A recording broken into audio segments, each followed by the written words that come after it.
Hello, my name's Tim Rose, and I'm with you here at Echo Base today. I've had a great time, and I played Admiral Akbar in Return of the Jedi, The Force Awakens, and finally in The Last Jedi. But the one thing that I seem to be remembered more than anything else is it's a trap.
cannot be done. Hear you nothing that I say. You must unlearn what you have learned. All right, I'll give it a try. No, try not. Do. Or do not. There is no try.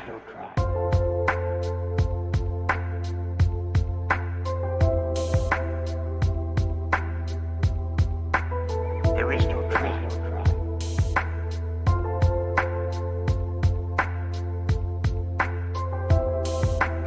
Do.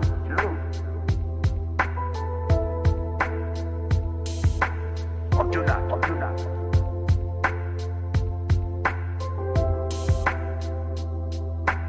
There is no try.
Good evening, everyone. This is Grand Admiral Thrawn coming to you directly from the Chimera with an urgent message. As you may know, I am a collector and studier of art. As I've always said, to know one's art is to know their culture, and to understand their culture is to know their tactics. Take, for example, this fine piece of artwork. Do you recognize its patterns? Notice the simplicity of the design. One can assume that the culture from whence this garment came is one of impeccable taste and sophistication. Also notice this fine example of digital sculpture. This one is straight from my private collection. For more fine pieces of art, check out echobasenetwork.com. And one last thing. Do you know the difference between an error and a mistake? An error is not becoming a member to this YouTube channel. A mistake is not subscribing at all. And of course, remember, we are, you are, Echo Base Network.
This video is not intended for children. Viewer discretion is advised.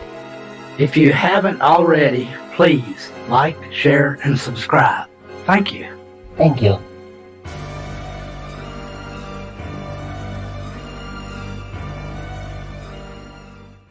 Our friends Echo Base Network, Nick and the Coach, everybody should follow Echo Base Network on Twitter. Everyone. They're great, and they're doing a documentary on LucasArts. They did a really cool documentary on the sequel trilogy. They're doing a documentary on LucasArts. Everybody, let's do it right now. Let's all follow. There's 179 people here. Let's all go to Twitter, and let's go to Echo Base Network, and let's all follow Echo Base Network. And also then go to YouTube and give them a subscription. Echo Base Network. I appreciate that, Tim, man. You've been a long-time supporter, too, man. I got those comics from you. The Batman Predator comics. And he even tweeted out Echo Base Network's video. And it's important that we talk about this one. Echo Base Network is a great channel. You guys should definitely go subscribe to them. They've been supporters of Geeks and Gamers for a long time, and their channel is getting some traction. And Mark Hamill tweeting this out, and specifically listen to what they say. This is the video Mark Hamill tweeted out, okay? This is important. Shout out to you guys for getting Luke Skywalker to tweet out your video. That was awesome. Nice. No, when I saw Echo Base get a bunch of clicks on their one video with the reaction and then getting that retweet, that was awesome. Those are the coach. You guys are awesome. Here's what, like, I still don't like. I was watching the video about Star Wars Theory, and then suddenly they start talking about me. I'm going, whoa, I'm in the video. It's awesome. Like, go ahead, Coach Nick. What did you guys think? I know you're wanting to say. I'm gonna go on and say it. Holy is what I was thinking the whole time.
incoming ships.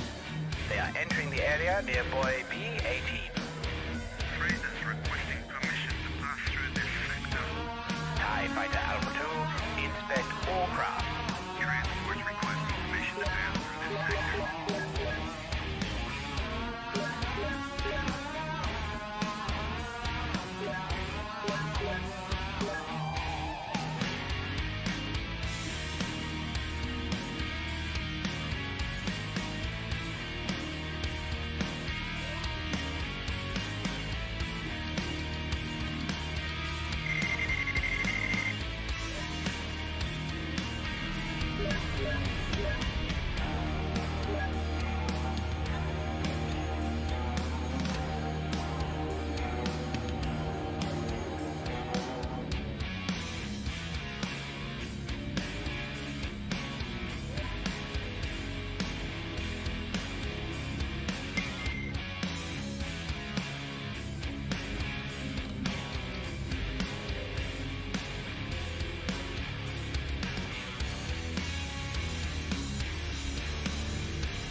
What is going on, guys? What is going on? I am starting the show off tonight.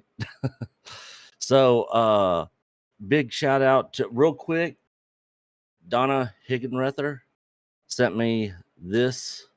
I just wanted to show this. I finally got a copy of this game for PS3. And our boy Matt Rissman sent me this week.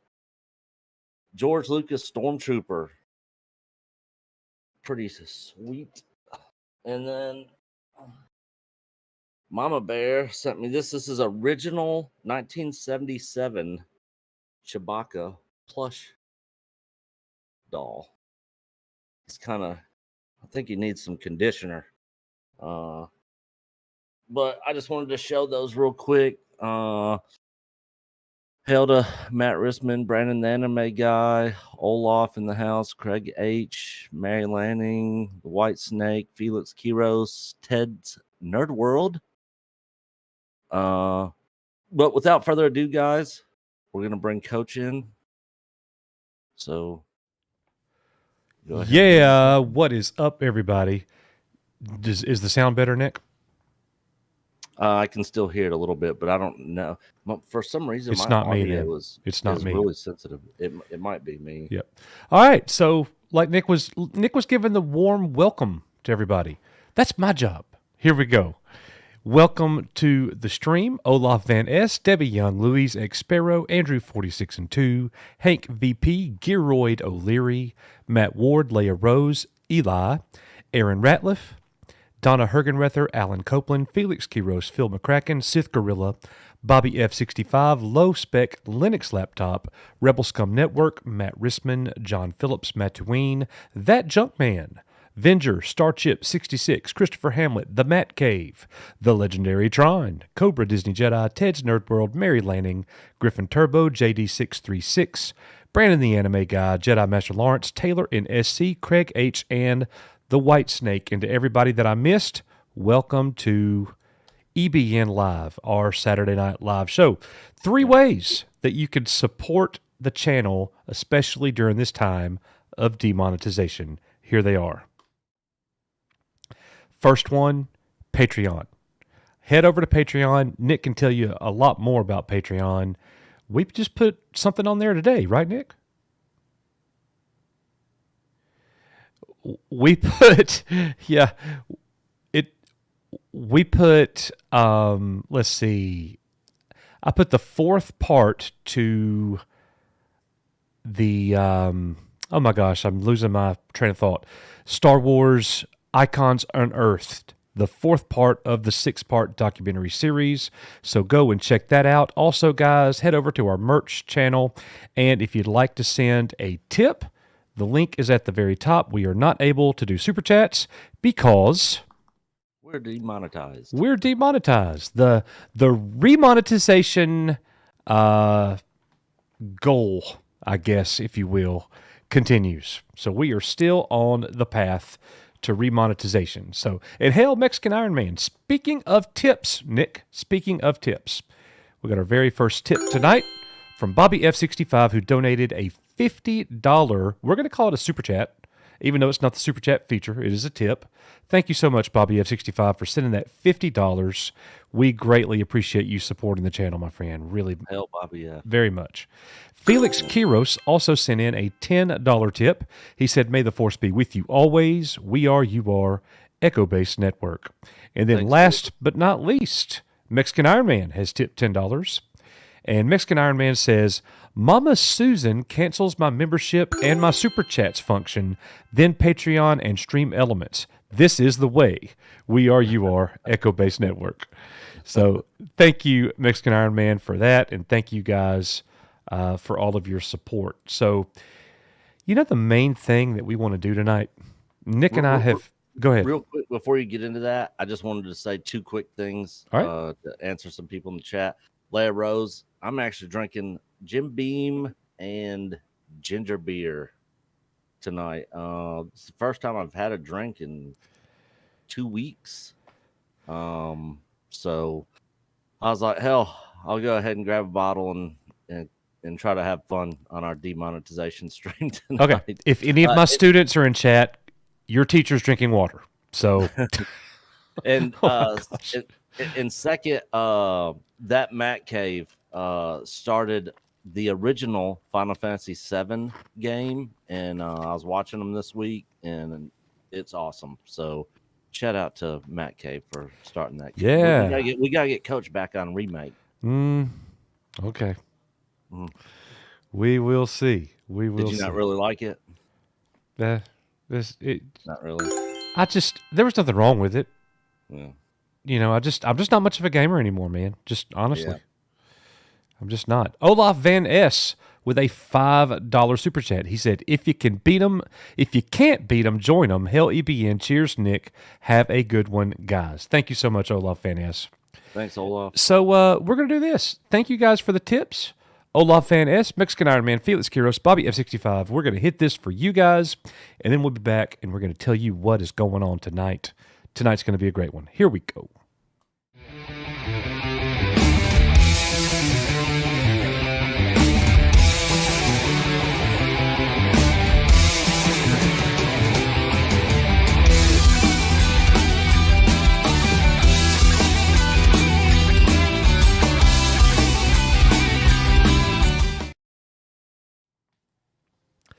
So this week's show,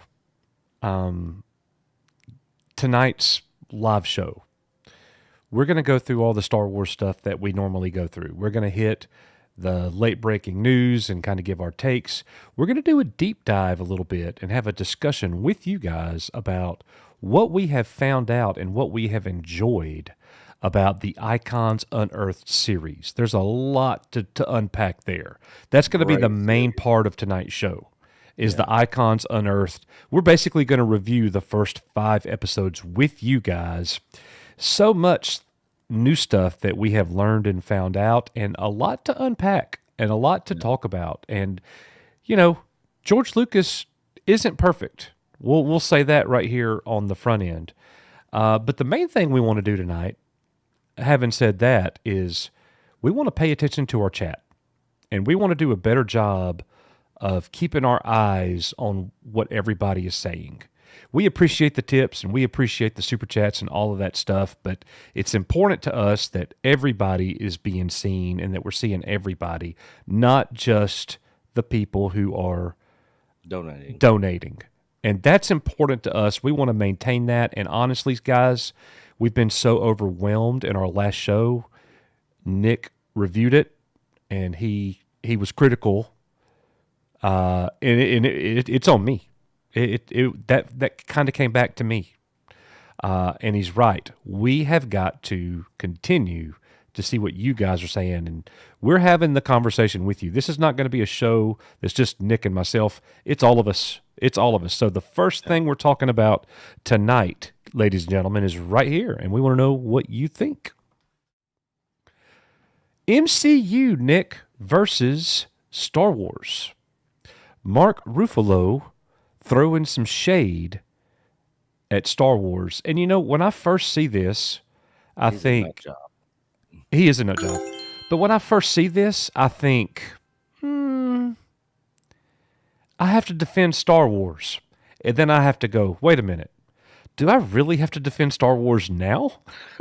15 years ago, I would have been defending Star Wars for sure. But I don't know about that right now. So let's look and see what Mark Ruffalo has to say. Star Wars catches strays, the website says. This is over at avclub.com. This news was covered everywhere yesterday. Mark Ruffalo in defense of the MCU, and here's the gist of what you're about to see. Mark Ruffalo is basically saying there's no such thing as too much MCU, but Star Wars is repetitive. And right on the front end, Nick, is that fair criticism? What do you think about that? I mean, if you want to look at the sequel trilogy, I think there's a case to be made on repetitiveness to the OT with that. But outside of that, you know, like Mando, I didn't feel a whole lot of repetitiveness there. Book of Boba Fett was definitely not repetitive. It was off in its own world. And same thing with Kenobi, I didn't see a whole lot of, there might be some small repetitive moments in there, but I didn't feel like it was repetitive either. I just thought it sucked, but that's another story. But yeah, I don't really, other than the sequel trilogy, I really couldn't say that. Here's the thing for fans of the original trilogy, like the majority of us, we wish Star Wars was repetitive. We wish it was as good as the OT for sure. Yeah, that's my point. Like, Yeah. no, it's on a decline, ladies and gentlemen. It is not repetitive. Yeah. It is not repetitive. So, anyways, here's what he says, and let me blow this up a little bit so we can see it a little bit better for you guys. All right, a little bigger. There we go. So he says, "It's not something I worry about," Ruffalo told Metro UK when asked if there's too much Marvel. "I understand that these things run their course and then something else comes along. But the thing Marvel has done well is that inside the MCU, just as they do with comic books, they let a director or an actor sort of recreate each piece to their own style, their likeness. Marvel generally lets them bring that to the material." And then he goes on, the article says, here's where it gets controversial. This is his words. "Marvel generally lets them bring that to the material. If you watch Star Wars, you're pretty much going to get the same version of Star Wars each time. It might have a little bit of humor. It might have a little bit of different animation, but you're always really in that same kind of world. But with Marvel, you could have a whole different feeling even with the Marvel Universe." So look, I read this and I'm like, is this even really news? He's just kind of talking out of his tail a little bit to me. He didn't really say anything. Do I even think he's throwing shade at Star Wars right there? If he is, I don't think he's doing it on purpose. I think he's just talking. That's kind of my take. What say you? So Mark Ruffalo is kind of one of those weird oddballs, and I don't know where he's getting this opinion from. I mean, I think that the MCU is in its own universe. It's all connected. Yeah, a lot of the movies are different and take place in different areas. Like, Guardians of the Galaxies takes place out in space. Then you got Captain America that takes place in the 40s, and then you got modern day. So there's a lot of, bouncing around time frames and different parts of the galaxy and Earth and all that sort of stuff. But Star Wars, you could say the same thing. It's not like, up until recently with everything being on Tatooine, most of the time, you're going to different planets, different places, different sceneries. The OT was very good at doing that. The only planet that they went to more than once was Tatooine, the first movie, and then of course in the third movie in Jedi. But all the other places, were all different planets and locations, and so I don't get where he's coming up with this opinion at. I don't even know why he would bring Star Wars into this conversation. Like, that just kind of blows my mind, and that's why I'm saying it's like he's just kind of talking. I don't know what the point was for him even mentioning it, honestly. Well, that's the thing. Star Wars, there's not a whole lot going on in the world of Star Wars news at the moment.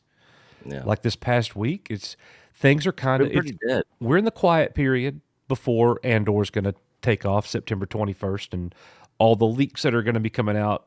I mean, they hadn't really been coming out yet like they were for, Kenobi, but we're in a quiet stage. And so people are taking a comment like this and they're running with it. And, Mark Ruffalo throwing shade at Star Wars, MCU versus Star Wars. It's like, I think we're reading too much into that, honestly. So anyways, like we said before, we wish Star Wars was repeatable.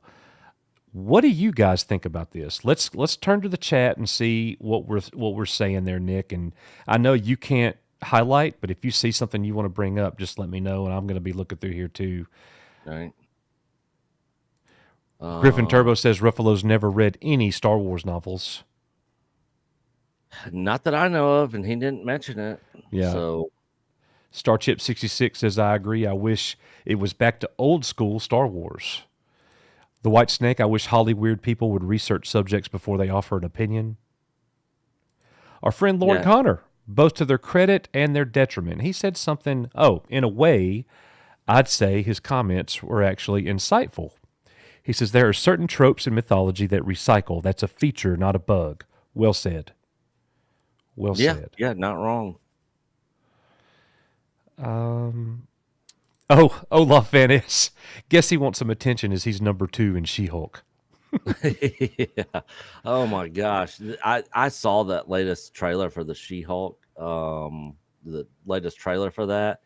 Man, it is straight like PS3 CGI cutscene graphics in that. It is terrible. Oh boy. I literally have no interest in that show. Yeah. I'll watch it just to give it a we got to review it for Patreon, bro. Yeah. Unfortunately. I mean, if we're going to watch Moon Knight, come on. Yeah. If we suffer through that. Yeah, if you guys want a good laugh, watch us review She-Hulk. That'll be great. That'll be fantastic. Our friend the Matt Cave. It's strange to even compare the two. Star Wars and Marvel are completely different worlds. I don't really think about the other when watching one of them. I don't either. Yeah. Yeah. Everybody needs to listen to Lauren Connor. We got 55 people here that have not hit the like button. We need y'all's help. This is the demonetization stream number 2. We need your help. Yeah, we got to try to build this back up for when we reapply at the end of the month. They actually will, and there's a bunch of stuff we're going to have to delete off of the channel. A crap ton of videos. It's all good. Yeah. Yep. So anyways, thank you guys for all of that. The White Snake has tipped $10, Nick. She said, just because we love you. Thank you so much, Becky. We appreciate that. Thanks, Becky. We're going to go ahead and play this video for you, and we're going to move on to our next bit of news and see what you guys think about that. Here we go.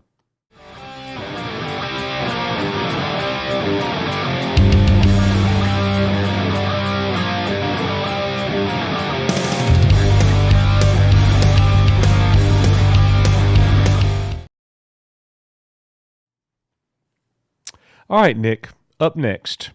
It's basically the future of Star Wars. This is kind of bittersweet. Even if Star Wars was in a position where it was great, right now it's not. The current state, things aren't that good right now, guys. And that's in my opinion. I'm not speaking for anybody else. But it's very bittersweet when you think about the future of Star Wars and not having John Williams. Yeah. Because he's been such a big part of the greatness of the franchise. Can you imagine watching the OT without the John Williams music? You know, I've heard people say, you know, in documentaries and things that it's not even close to the same. Like it's not good. Now, funny enough, Ben Burt doesn't like the John Williams score as much because it drowned out some of his sound effects. But yeah, it's the perfect soundtrack for the perfect movies. You know, agree. But here in the news, we've got Andor, the main theme to have different variations between episodes. And Tony Gilroy talks a lot about the music and the production of Andor here. And here's what he says. And let me enlarge this for everybody as well. So he says, music in Star Wars is just absolutely essentially identified with John Williams. He said, I mean, bow down. But we're going in a whole other direction. We needed an entirely new vocabulary. We're making a new visual vocabulary, a storytelling vocabulary, a new casting vocabulary, all of these things. We're going to make a new musical vocabulary. Nick Brittle was not only available but interested. Nick is just one of the premier composers of the moment right now. He's just on fire and he's inspired. So this is the guy that's going to be helming the music. Now, Gilroy also says, we both underestimated the amount of work it was going to take. All of a sudden, it turns into this gigantic thing, but it's been one of the great creative experiences I've ever had. Now, here's the thing about this for me, Nick, and I'm not trying to be like a Debbie Downer or anything. John Williams' score for fill in the blank, any movie, even the sequels. Yeah.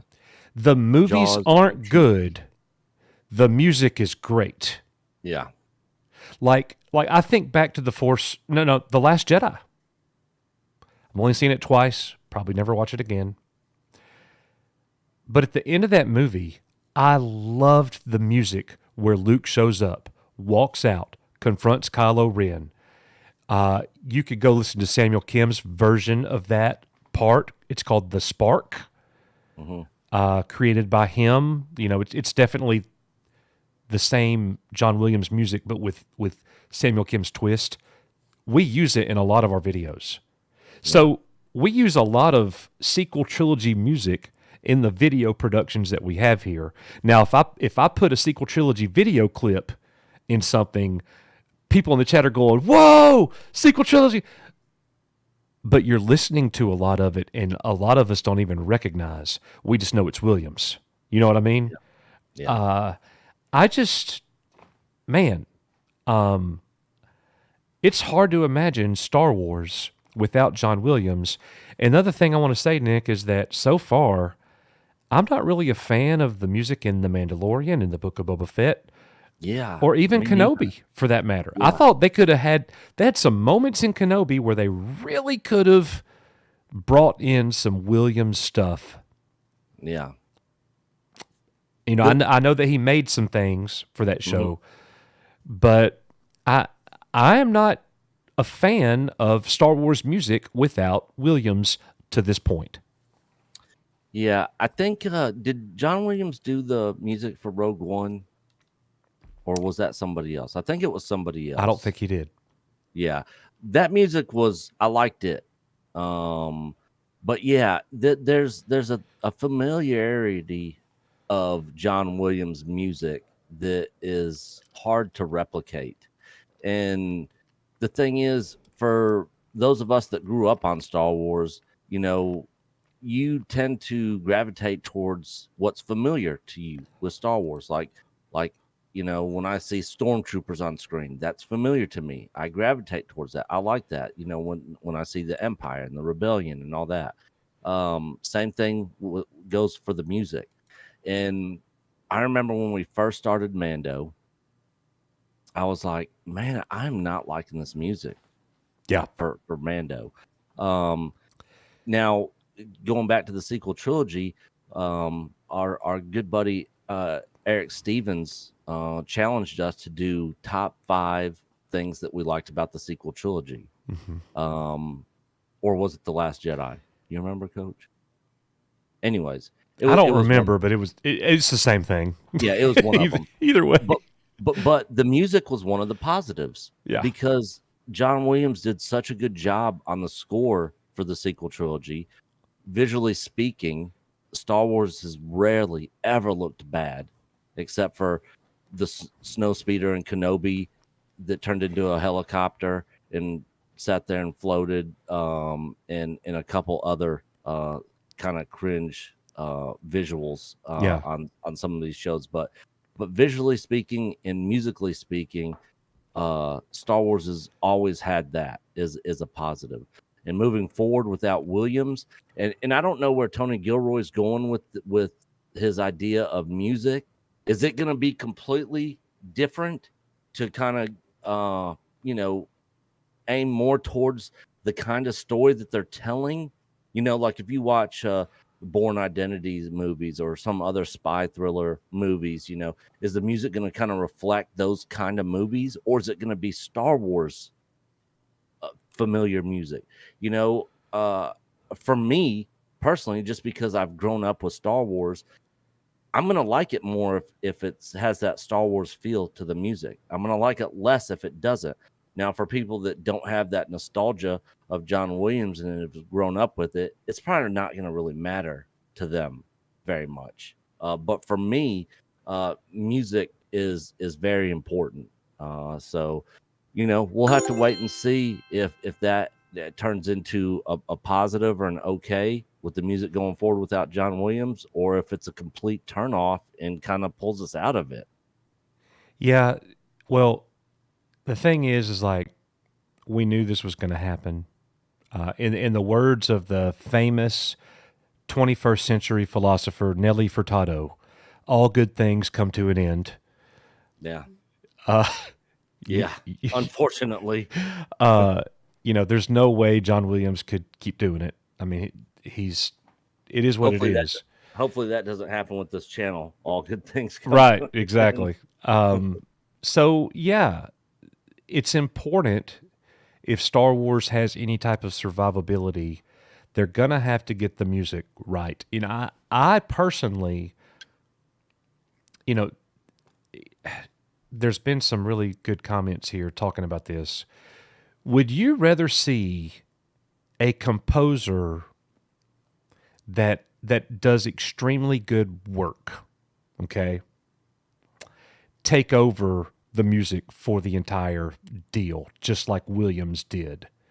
Williams was over Star Wars cinematically, and for the longest time, that's basically all that we had. Yeah. I would like to see a composer take the helm if there was somebody that could do the job that the majority of the fans loved the music. Right now, we got a different composer for like everything going on. Yeah, there's like no consistency there. There's nobody that's kind of in charge to kind of keep that sort of familiarity to the music moving forward. It's just like it's sort of like the shows and the casting and the everything else that they're doing with Star Wars. They're just kind of just throwing it in here and there, getting whoever. We'll have this person do this on this project. We'll have this person do this on this project. Yeah. George Lucas, when he did Star Wars, he's like, John Williams, that's my guy, and that's who he used all the time. Right. The Of danger course, there, obviously, Nick, is if we got a composer that we don't like. that completely sucked. and then, Yeah. and the way, I got to admit, the way things have been going in the last decade, I guess what I'm saying is if it was a perfect world, we'd have a great composer that we all like, and he did it all. Yeah. I just don't think that's realistic. That's what I wish could happen. But so after I'm sitting here thinking about it, maybe we do need this mixture, this mixed bag. It's just different for old hats like us. You know what I mean? Yeah. Yeah. And the thing is, once we see some of the new shows, once we watch Andor, Mando season 3, I'm sure there's going to be some familiarity there with the music there. But with Andor and stuff, we'll watch it, and maybe that'll be something that's a positive for us, and maybe we'll really like it. We don't know yet because we haven't seen it. But the thing that really irritates me about Lucasfilm is when they are promoting and marketing these shows, they use the John Williams music in all their trailers. But then when you actually watch the show, none of it's in there. If you go back to Kenobi, they use the Duel of the Fates and stuff in the trailers. Then when you actually watch the show, there's none of that in there. You know what that reminds me of? Huh? The guy that made the trailer for the teaser trailer for the Phantom Menace. Oh yes, on this last episode of Icons on Earth, which we'll talk about later on in the show. I mean, tell them now. Tell them the. So the guy who was in charge of making the trailer saw the movie, and you guys can watch all these over on our Patreon. It is a great documentary. It's a 10 out of 10. Star Wars. 10 out of 10 for sure. And the ILM one on Disney Plus is right up there with it. Coach hasn't watched that one yet. I've watched all 6 episodes. Very well done. Absolutely loved it. You learn so much. There's so much that I didn't know. But anyways, I digress. The guy who was in charge of the episode 1 trailer for the Phantom Menace saw the movie and was basically like, okay, what am I going to do for the trailer for this thing? Because he thought the movie sucked. And he was like, do I show them what this movie is, or do I give them a trailer on what I wish this movie was? And he decided to do a trailer on the movie he wished that movie was, which drew people in, But then, of course, a lot of people that saw it were very disappointed with those prequels. But that movie, that they go on to talk about how that movie was really made, for a different generation, and a lot of younger kids and the younger audience really appreciated and loved those movies, and that's their nostalgia now. But for us as older adults at that point in time, it completely fell flat. As it did for many of the people even working on the films. They thought it was terrible. But that's the thing about. Well, I'm not going to go too far into it, but anyways, that yeah, we'll you're going off somewhere else right now. Yeah. So we got a good comment here from Odin01. He says, "I agree with his idea as stated. If Star Wars is going to survive, it needs to get far away from notions like it has to be strictly Williams music or Williams in style." And I'm going to support that. I'm going to support that. It's harder to get. I'm more likely to say, okay, it's okay to get away from John Williams music, but away from Williams style, I'm kind of gray there. I don't know, man. I guess it's one of those things where I got to hear it. Yeah. I just need to hear it a little bit. Yeah. I saw people commenting a few times about the composer that did the Clone Wars and Rebels.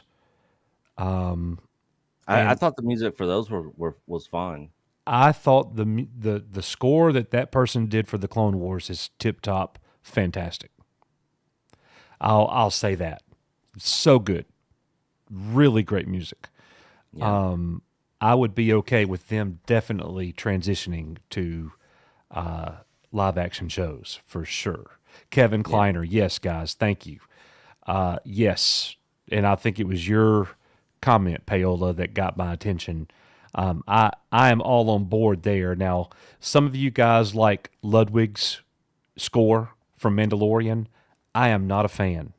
I'm okay with some of it's okay. I'm okay with like the main theme kind of thing, but this might be an unpopular opinion. As much as I loved Luke coming back in the chapter 16, the music that went throughout that entire 3-4 minute stretch was not good. Yeah, they dropped the ball on that. That was one of my only criticisms of that in Mando season 2. They should have had Luke's music playing. I agree. In that. 100%, man. Oh, man, it would have made it so much better. So much better. Yeah. Yep. So that's my take. And what do you guys think? Let us know about the music right now. I'm looking. Kleiner is great. I dig that synthwave score. KG liked it. KG liked the Luke deal. Okay. Yeah. Debbie says a lot of people did. Yep. Debbie says John Williams' music is iconic. It can't be replaced. I agree, and I'm open to obviously to hear what other people do. I just got to hear it, and hopefully it's good and I like it. But there was a comment I saw way earlier in the chat. I'm not going to make you look for it, Coach. I can't remember who said it, but they're talking about Rey's theme in the sequel trilogy. Mm-hmm. I liked Rey's theme. I liked that music. I thought it was a good score that John Williams did for her. I enjoyed it, but I hated the movies. Yeah. Red Sea. The music took a bit of getting used to, but it fit the show. I thought it was good. Let's see here. Lauren Connor. So far, the Obi-Wan soundtrack is the only one I haven't bought. Yeah, I didn't really like it either. Yeah. For sure. Which I hated that. I'll never watch that Kenobi show ever again. Not a single episode. Jedi Padawan trailer. I really like the Rogue One score. I really like the music, the Mandalorian music really well. While you're reading that, hang on, Coach. I gotta mute my phone over here. It's going off. Okay. Paola says, I agree. I don't think the original soundtrack for The Mandalorian is bad, but I would prefer if Williams' style was maintained in some way. Yeah, that's what I'm kind of feeling that. I'm kind of feeling that as well. Donna says, Nick, don't become a Raylo. Kiner is Williams's replacement, the best replacement. Yep, good stuff. All right, guys. I don't even remember the Obi-Wan score. I don't either. I can't remember anything specifically interesting. I love the Bad Batch music. Yeah. Yeah. I can't specifically remember anything, but I don't remember having any issue with the music for that show. Let's see. The Obi-Wan score is depressing to me. I kind of agree with that. I like the Lost Boys soundtrack. Thank you, Brian. Only music I remember is Duel of the Fates on the trailer, as I didn't watch the whole series. All right. All right. Well, here we go, Nick. Up next, Disney has officially released the dates, the premiere dates for the entire first season of Andor. So we're going to get, as you all know, it got pushed back relatively a month. Mm-hmm. The first 3 episodes on opening night, the day after my birthday, by the way, September 21st. We're going to get the 3-episode premiere night. So I will be getting no sleep that night. Yeah. That is going to be a long, long night. Yeah. Which all 3 episodes reviewed from us, uncut, unedited, will be on Patreon right after we finish it. Yep. We will be uploading it. We'll be streaming all night that night, I'm sure. Yeah. And they're a week apart. So episode 4 a week later, September 28th, October 5th, 12th, 19th, 26th. This is great. I mean, let me 1, 2, 3. This 4, is going 5, all the way 6, up 7, to what, 8, the end 9, of 10. October? This is 2.5 months of Star Wars shows that we're getting. This goes all the way to November 23rd, Nick. Oh, wow. Wow. So basically from the end of September all the way through November. Yes. We're going to have stuff to cover. We're going to get new Star Wars. Yeah. Every day or every week. Good thing we're demonetized now, and hopefully we'll get that fixed before September when all this is going on. Yeah. Yeah. I agree, man. So look, I'm looking forward to it. I love the weekly release schedule here. We got a ton to get through, and it'll be the same way when we get season 2. So I think that's good news.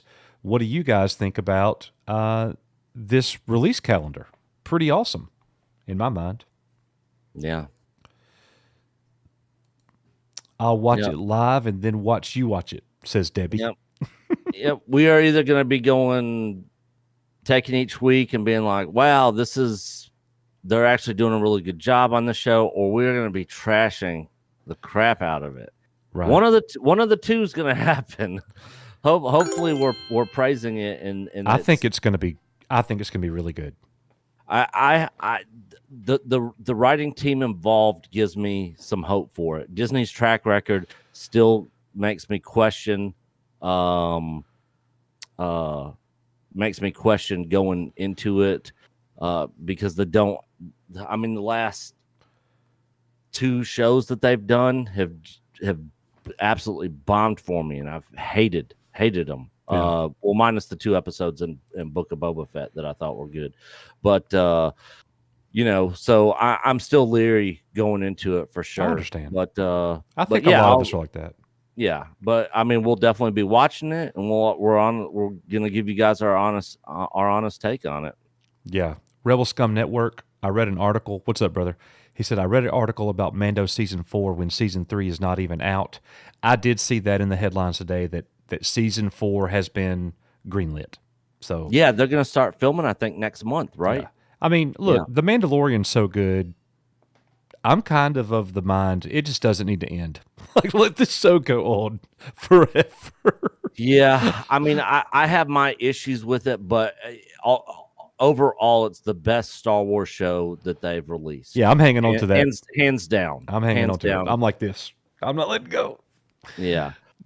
John Phillips, those 3 episodes together are just so Disney can say, look how many viewers we got since they measure by watch hours. I would not be surprised. He's absolutely spot on. They're about to break a record. Yeah. Like that's what it's about. They're gonna destroy Netflix with this. Like, and that's all a gimmick. Oh, you know what comes out the same time, dude? This just popped into my head. Hang on, let me just verify before I say anything. Let me just verify. Hang on. Well, it's definitely going to be competition. It ain't Picard season 3. I know that. Okay, we got that date there. What is up, Bello Triggerfish? Good to see you. Greg says Disney is the swamp, not expecting any other outcome from them besides trash. Mary, I will watch Andor with popcorn. Okay, so never mind. I thought that was going to be going up against Cobra Kai season 5, but Cobra Kai season 5 drops the first week in September, and Andor's at the end of the month in September. Okay. But we are definitely going to be watching Cobra Kai. I cannot. Mike Barnes is coming back. That was just dropped this week, so yeah, that's going to be awesome. I can't wait for that. Yep. Olaf Van Ness, I'm very biased on the Acolyte produced by former Weinstein assistant Headland. Yeah, we feel the same way, bro. Yeah. I love the pitch of the show. I love the plot of the show that we know of. It's a good idea, but not with the people involved. Exactly. Cobra Kai will get better views than Andor, says Cobra Disney Jedi. 100% agree. Because the general audience, I think the general, like, I had literally asked my sister, Mandy, so that they haven't even finished Kenobi. Like, they've hated that show and they're not on YouTube, and they're normies, but they hated Kenobi so much up to the point where they got that they haven't even finished it yet. I'm like, well, you started it, you got to at least finish it and see what happens, you know. But I was telling them about the Andor show coming up, and they're like, huh? Who? What? I mean, they have no clue who that is or what it's about. Only the hardcore fans that keep up with this stuff know what's going on with all that. The normie Star Wars fans, like, when they see that, they're just like, what is this? Like, you know, that they have no clue. Yeah, so I thought Rogue One, we talked about this last week in our live show. Rogue One was appropriately named. That was a good name. That's a good title for that movie. Yeah. Totally makes sense. Yep. Andor. If Disney was to go back from where they sit now and do that movie, they would have called the movie Jyn Erso. Yeah. So, but Andor, if the leaks are true, if what people are saying is true, that the show that Andor himself, Diego Luna, doesn't, like, he pales in comparison to other actors on set. Mm-hmm. And that the show's not really just about Andor. It's about a huge, like, there's so many characters that we're going to see in this series. Like, Gilroy has talked about that. There's like tons of characters, which is cool. I don't have a problem with that at all. But the thing is, you called it Andor. So again, it's like, this seems to me like a poorly written, a poorly titled show. That's and I've already kind of talked about that, so we'll move on. Speaking of Rogue One, and Cassian Andor and all of that. Rogue One is being re-released in the theater, everybody. You can go and check it out in your local IMAX theater, which would be cool. Go and see Rogue One more time in the IMAX in theaters Friday, August 26th, everybody. That's in 13 days. So I would almost pay to go see that again in theaters because I really liked Rogue One. Other than the Boogala scene, Boogalit. Yeah, the Boogala. Yeah, like I thought that was just like, oh, I wish they would have just cut that scene out, you know, and that all that would have happened off screen. But other than that, I really enjoyed the movie, and that last 30 minutes of the movie was epic. I know a lot of people had to have issues with the way Vader was portrayed, and I can see their point, but despite that, I don't care. I thought it was badass. Like just seeing Vader wreck folks, like I enjoyed it. I in that moment, I am one of the brain dead, turn your brain off and just enjoy the moment. That's one of the few times where I can say I just cut my brain off and I'm just like, oh yeah, just give me more of that Vader. Yeah, that Vader should have been the one we saw in Kenobi, and he should have killed Kenobi. Yeah, if you're gonna retcon Star Wars. Yeah. Anyways, I don't let that trigger you guys. I didn't really mean that, but anyways. Yeah. And I want to say I saw Dave Bob comment talking about people are he said folks are tired of prequels. We know what's going to happen. That's a good point, and I agree to that to a certain aspect. But man, if you're watching Better Call Saul, which is a prequel to Breaking Bad, man, that's the way you do a prequel. Right there. I mean, because watching that show, because it bounces back and forth between a prequel and what takes place after Breaking Bad happens. Yeah. So you see what is happening with Saul and stuff, but you see all these other people that are involved, which you ultimately know some of their fates, but other people that are involved that never showed up in Breaking Bad, you don't know what happens to them. So, you want to talk about prequels that are done well? Better Call Saul is a perfect example. Hopefully, Andor's the same way. I wouldn't bet on it with Disney's track record, but maybe. I mean, I haven't seen it yet, so we'll see what happens. But I understand what Dave Bob's saying there. Yep, I agree. And Olaf Van Es says, Mon Mothma Rise of the Rebellion would have been a less bait and switch title. Yeah, or if they would have just called it Rise of the Rebellion and just Cassian Andor was just a part of it. I don't want to go off on a tangent about Kenobi, but that show should have just completely been scrapped and redone from start to finish. Yeah. Yeah, Jokester 30. It should be called The Rebellion. I'm with you. I like it. Yeah, I think that's a way better title for the show than Andor. Yep. Brandon Deek says Rogue One had two problems. No Williams intro, no crawl. That's it. 100% agree. I hated that they did not put a crawl. Like I was talking to, I can't remember if I was talking to Coach or somebody else like this last week, but I was like, if I had the money, I was talking to Coach. If I had the money, like if I'd won that lottery and invested it all in like crypto and stuff and freaking like made like several $1 billion, I would literally try to get that money to buy Star Wars from Disney, and I would have gone back and put a crawl in every single Star Wars film. There should be a crawl.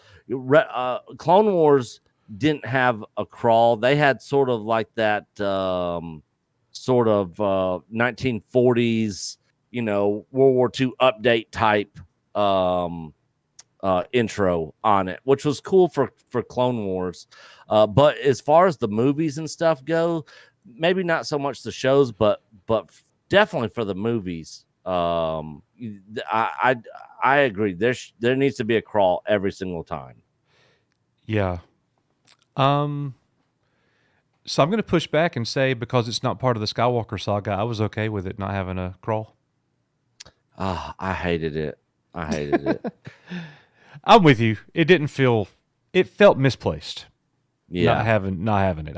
So there's actually a fan edit of Rogue One where they edit that movie, and it's a lot better version of Rogue One, and they actually do a opening with a crawl and everything, and it is just so much better because it kind of sets up the movie, on what's happening and cut into that first scene, of that Imperial shuttle with Krennic in it, going to the Urso's farm, and it was really well done. I prefer that fan edit Rogue One version to the actual film released one. So I remember as we sat there on opening night watching the film, I was lost, man. And I was I was sitting there getting frustrated as we went from planet to planet. We were planet jumping all over the place, and it was very stressful. And I was like, where the freak are we now? Like, what is going on? It was a movie that I actually had to watch again to really kind of take all that in. That's when a crawl could have helped. You know what I mean? Yeah. I think. I don't have the ability to write one for it, but I would have liked to have seen that. I think that would have made it a little smoother for us. Anyways, Nick, we got some tips and super chats here. Venger has tipped $5. He said, "Hey guys, apparently Darth Tenebro and Darth Plagueis are going to be in the Acolyte. Do you think they'll still be a Bith and a Moon, or will their species or race be changed to suit the series? God, no. Please don't change their race or sex or gender." I don't know, my friend. I don't think either one of us have any idea what could happen. But if races are changed, it wouldn't surprise us. Yeah, and the thing is, with the people involved, who knows what they're going to do with that? I guarantee you. I mean, I didn't watch or I didn't play KOTOR, so I'm not familiar that much with the story and a lot of those characters. I know of them, but I don't really know that much about them and their backstory and their story and all that sort of stuff. So whatever they did, I would be literally oblivious to it, whether it was right or wrong. Well, Lauren Connor says right here, "Oh, they will. They can't not screw with somebody else's creations." Yeah, and that's where I was going with this. The people that do know about these characters and know them inside and out and love their stories and backstories and all that, those are going to be the people that they're going to piss off. Like I could literally watch probably the Acolyte and be like this seems weird to me, whatever. And other people be like, they didn't do this right, blah blah blah.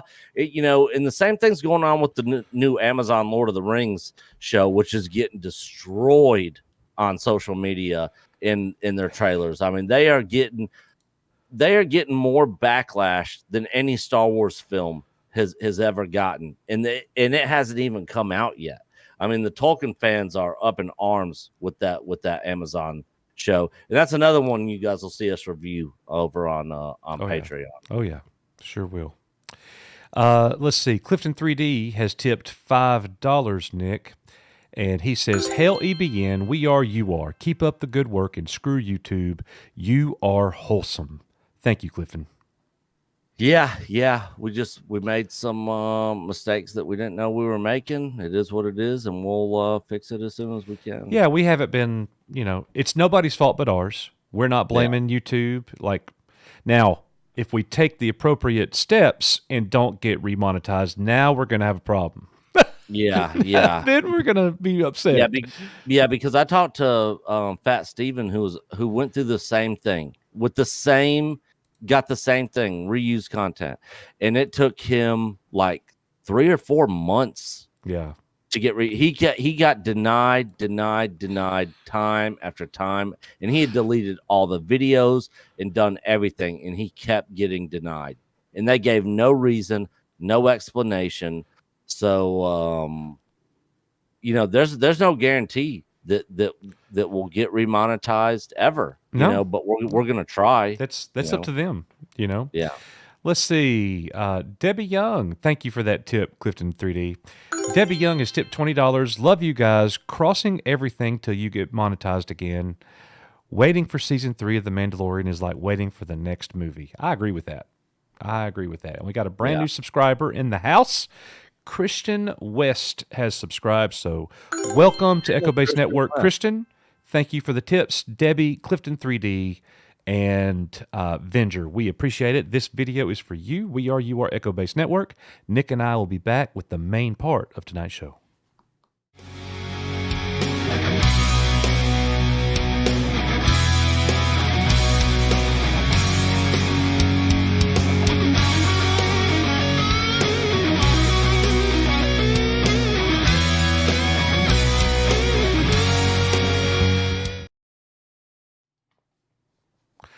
All right, everybody.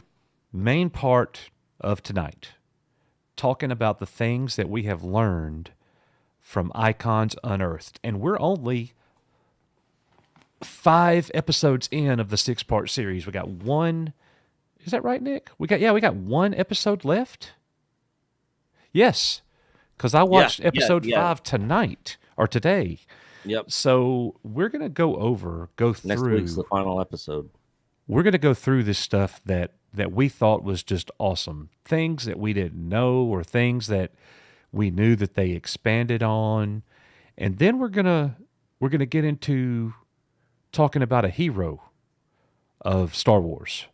One that is getting the credit that they deserve now, but for the past 40 years, they have not been getting the credit they deserve. So that's what we're going to talk about. And I think there's going to be a lot of people in the chat that are going to. I think this is going to be a little bit divisive of a topic here. Just everybody's not going to agree. Yeah, everybody's not going to agree with this, and we'll get there. I almost want to start with some of the controversy. But once we go through the topics and everything, we'll see. So the Icons Unearthed series, which is available over on our Patreon, is narrated by Michael Pennington, who played Moff Jerjerrod in Return of the Jedi. He's the guy that was building the Death Star. Darth Vader shows up. We shall double our efforts. That guy. Yeah. The Emperor's coming here. Yeah. So that guy is actually the person who narrates this thing, which is pretty cool. Yeah. Let's start with George Lucas. So, and I typed these notes, Nick, kind of in sequential order of the episode release. So in the first episode, we learned that George Lucas's father wanted George to grow up and own his own business just like he did.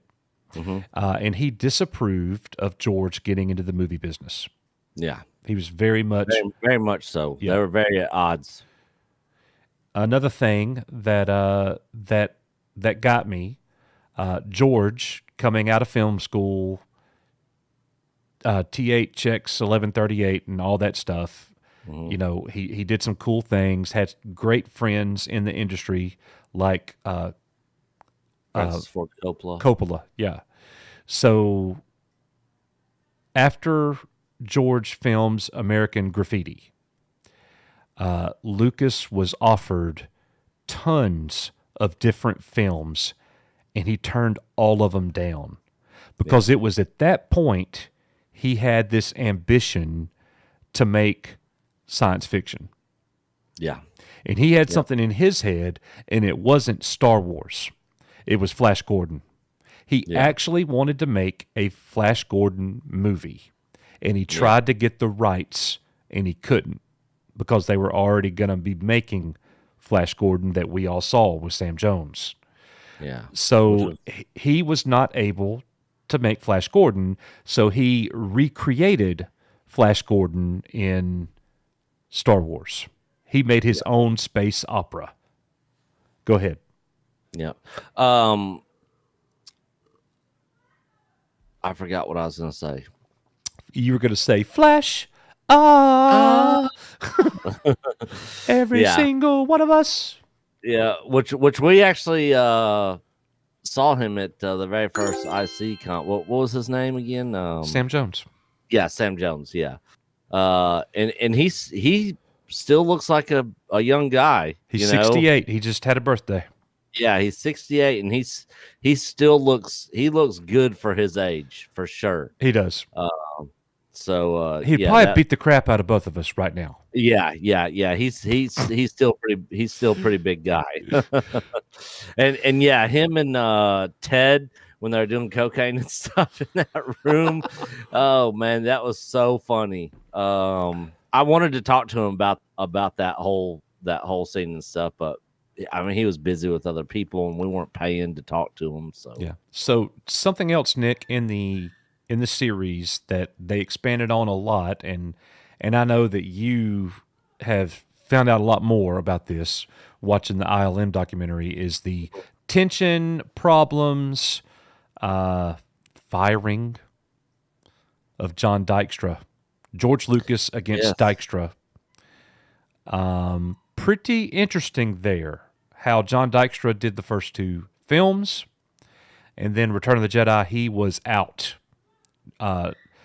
Lucas got rid of him, Yeah, and he's the one that created that technology with the camera, where the models and stuff would kind of stay still and the camera would move and pan. They had to build that whole thing. So, for those of you that know the story, George basically was filming the movie, and he went back to ILM, and they literally had one shot, and that was the escape pod leaving the Tantive 5 with 3PO and R2 in it. And that was all they had, and they had spent millions of dollars already. Well, they were kind of building this technology up as they went, so that's where the majority of their time and money was spent, was, building up the ability to do what they did with the special effects in Star Wars. And so when George saw this, man, he was having a meltdown. I mean, it put him in the hospital between Star Wars and Empire. Like, it literally put him in the hospital from the stress level. Well, and I'll say this, like the documentary shed some light that Dykstra is kind of an egomaniac. Yeah. And he's like, I'm the head of this studio, not George Lucas, and you're going to do my thing. That's not really how it works. Yeah, and he was the creator of all that. He created and built all that, from scratch, from the ground up, So he deserves the credit there for sure. Sure, absolutely. Would Star Wars be as good without John Dykstra? No. No, there's no way. Something else that was new to me, I think it was. The majority of us all have Empire up there as our favorite Star Wars movie. Mm-hmm. Most Star Wars fans do. Yeah. And we praise Kershner. I still don't think Kershner gets the credit for that movie that he deserves. Everybody just thinks Star Wars, George Lucas. This documentary shed light that it wasn't just George Lucas. There's a lot of major players that do not get the credit that they deserve. Mm-hmm. Yeah. Irvin Kershner went way over budget and way behind schedule. Big time. Yes. Big time. And George was freaking out. That was another instance that put him in the hospital with all that. And they were having to literally like work overtime. They had, I think, like second and third units of filmers, of directors filming other scenes and stuff. And this is the picture that we're kind of painting here, because this documentary, I mean, I've thought this for years. You've thought this for years. Mm-hmm. This documentary made it to where you can't argue it. They have evidence in the past several years, probably because of this comparing and contrasting of Disney Star Wars to George Lucas Star Wars. And when you think George Lucas Star Wars, you think of the golden age of Star Wars, which is 70s and 80s. Mm-hmm. That's my golden age. I know some people are like the 90s or whatever. I'm talking about when the original trilogy came out, that's the golden age. If that's the golden age, okay? So when you compare and contrast those eras, Star Wars fans today tend to look back at that time and think that Lucas was without fault. Lucas made no mistakes. Lucas was a genius that hit a home run every time he walked up to the plate. And that's not true.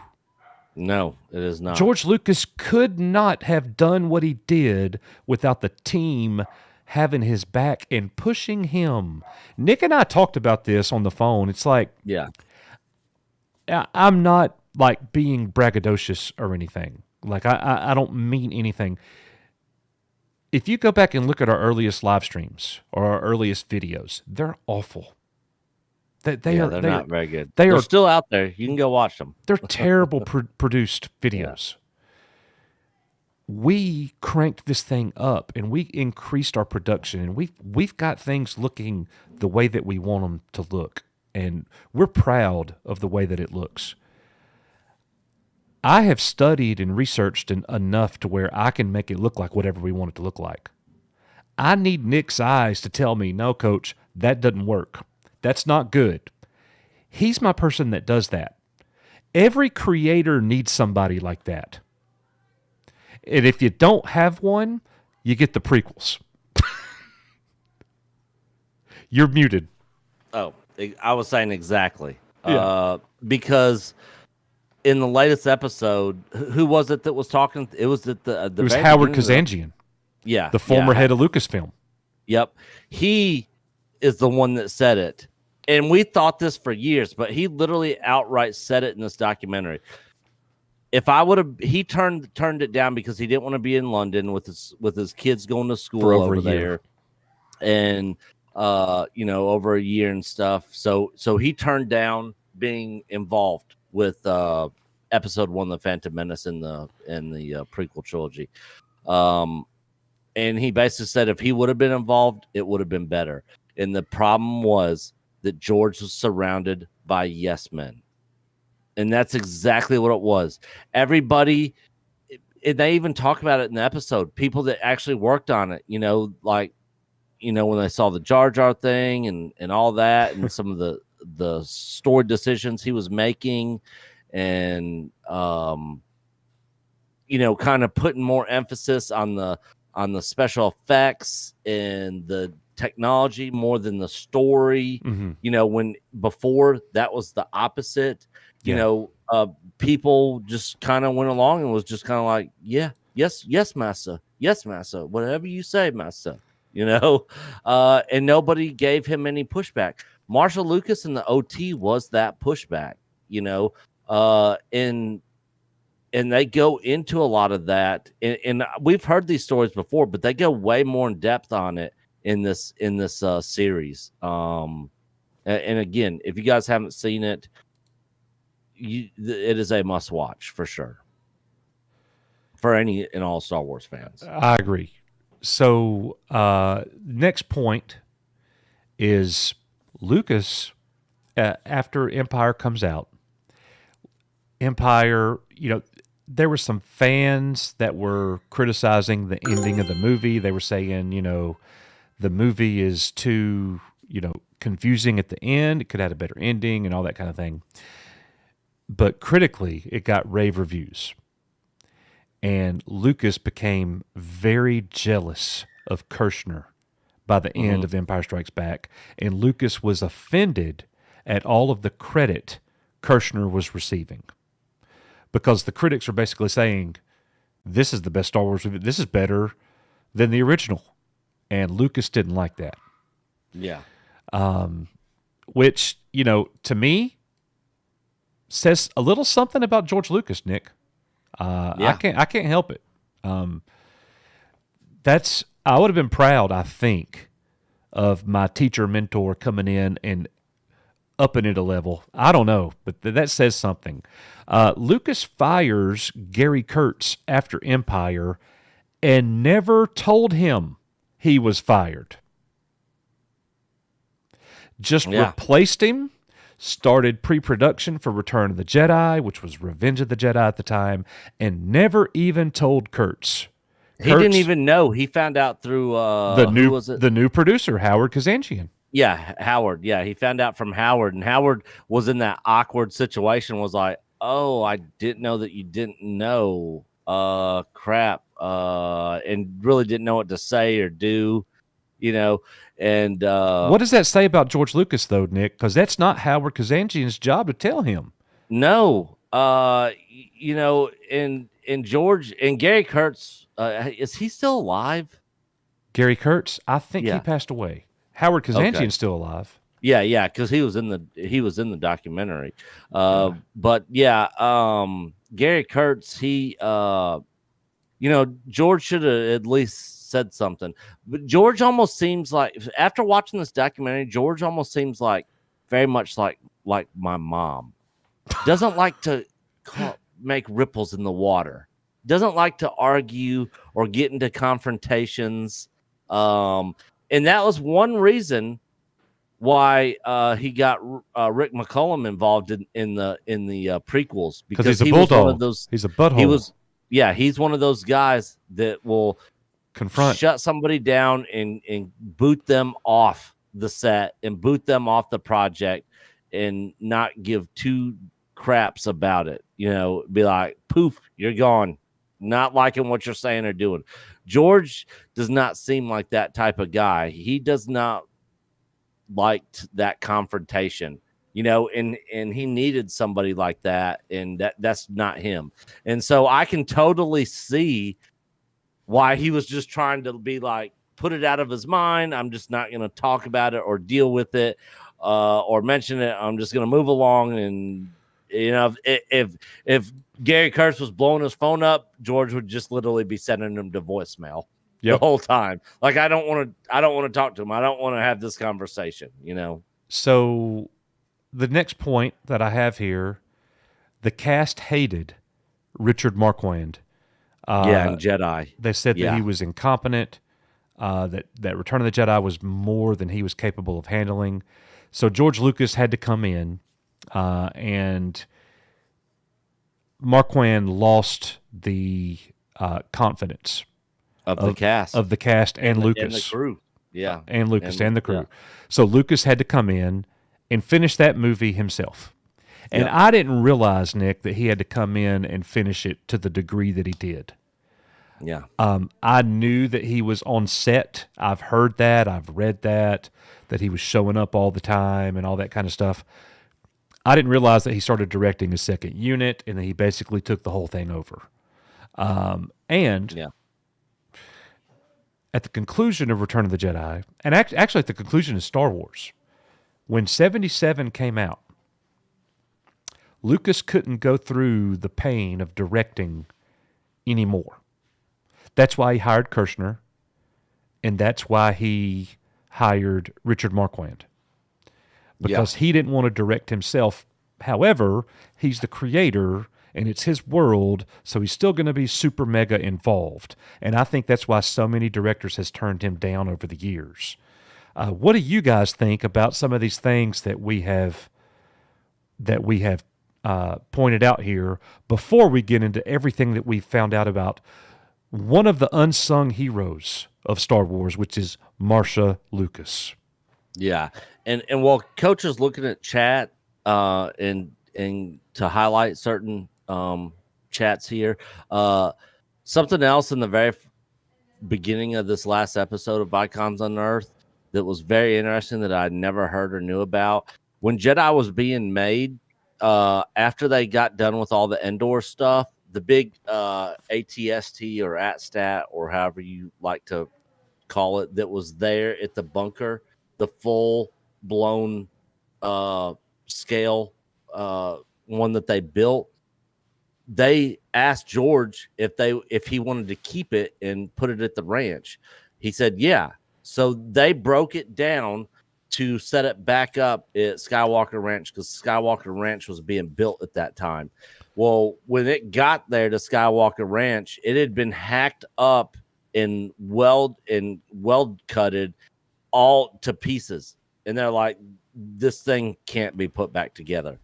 So the head architect who was building Skywalker Ranch buried the head of that ATST on Skywalker Ranch, and he's the only one that knows where it's buried at. Yeah, really cool. At Skywalker Ranch. The rest of it was all trashed, but the head of that ATST is buried somewhere on the property at Skywalker Ranch, and nobody to this day knows where it's buried at. That would be a very interesting archaeological dig documentary to find the head of that ATST from Jedi. But I just wanted to talk about that real quick because I found that very interesting. All right, chat. Cover Disney Jedi. It sounds like George was a quiet Don King. Lauren Connor, this is also true. George ghost directed. Olaf Van Ness. So everything Ralph McQuarrie designed got edited before it had George Full's approval too. Everything. Yeah. Even the stuff that Kirshner did in Empire did. I mean, George on all these movies, nothing went any further until George saw it and approved it and let it be part of it. Yep. Girthy guitarist. I heard for years George effectively directed Return of the Jedi. Passive aggressive tendency behavior. Starship 66. It definitely seems like it. Yeah. Greg says nothing lasts forever. So true. What's up, Cred Sox? Good to see you. Let's see. Dave Bob says she saved Star Wars in edit, didn't she? We're going to talk about that. She did actually much, much more than that. Much more than that. But yeah, we'll talk about that here in just a few minutes. Yep. Debbie Young says, I'm not really surprised. You're so negative, Debbie. Yeah, you need some positivity. Seriously. Debbie, negative Nancy. Yeah. Let's see. What is up, Green Lantern? Good to see you. Get the metal detector, says Fincher. Yeah. Nobody knows where it's at or how deep it is buried. A metal detector, I mean, I'm sure you could get some that really goes deep into the ground. But wherever they put it, it is deep in the ground. Debbie Young, did they destroy it on purpose? We don't know about that. We don't know. They don't know. They got it to the ranch and started trying to assemble it, and it had been hacked up. They don't know if it was done when they were breaking it down or if somebody came and did it afterwards. They don't know, but it wasn't able to be put back together. That Junkman says the Death Star was found in an antique store. He did a video on it. I think that the Death Star was bought. It was being used as a trash can or something.